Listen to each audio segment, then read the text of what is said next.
لبیک پاکستان مولویوں کی جماعت ہے. یہ میں آپ کے سامنے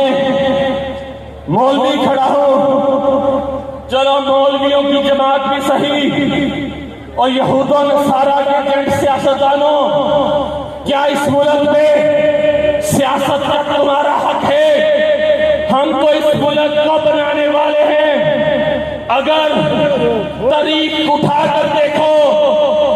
تمام جماعتوں کے سیاستدانوں کو میں لمحہ فکریہ دینا چاہتا ہوں کہ اگر طریق اٹھا کر دیکھو، جب تمہارے باوجداد انگریزوں کے کتے نہلا رہے تھے، جب تمہارے باوجداد مربے لے کر،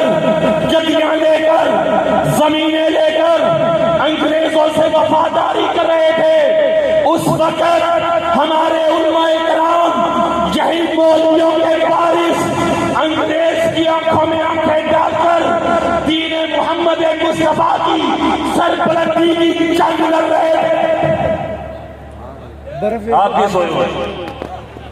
دیکھو تو تاریخ میں سونے کے پانی سے لکھی ہوئی ہے،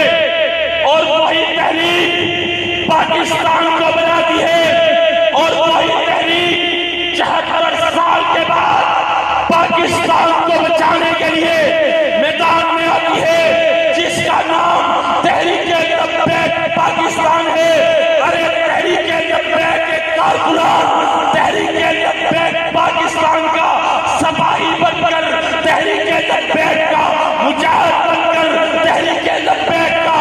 شاہین بن کر، کریٹ کا نشان اپنے سینے پہ سجا کر دنیائی کفر کے جنڈوں کے خلاف آپ نے ٹکرانا ہے. رب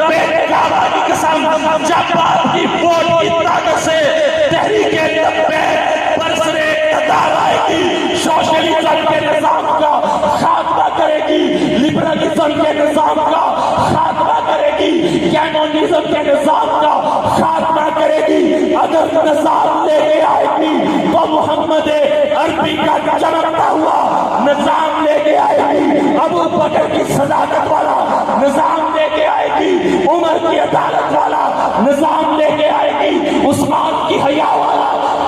نظام لے کے آئے گی، علی کی شجاعت والا نظام لے کے آئے گی، نظام مصطفیٰ لے کے آئے گی، اور پوری دنیا میں اسلام کا پرچم بلند کرے گی، اور دنیا کے کسی کونے میں کسی گستاخ کو جرأت نہیں ہوگی کہ آقا کی شان کی طرف دیکھے.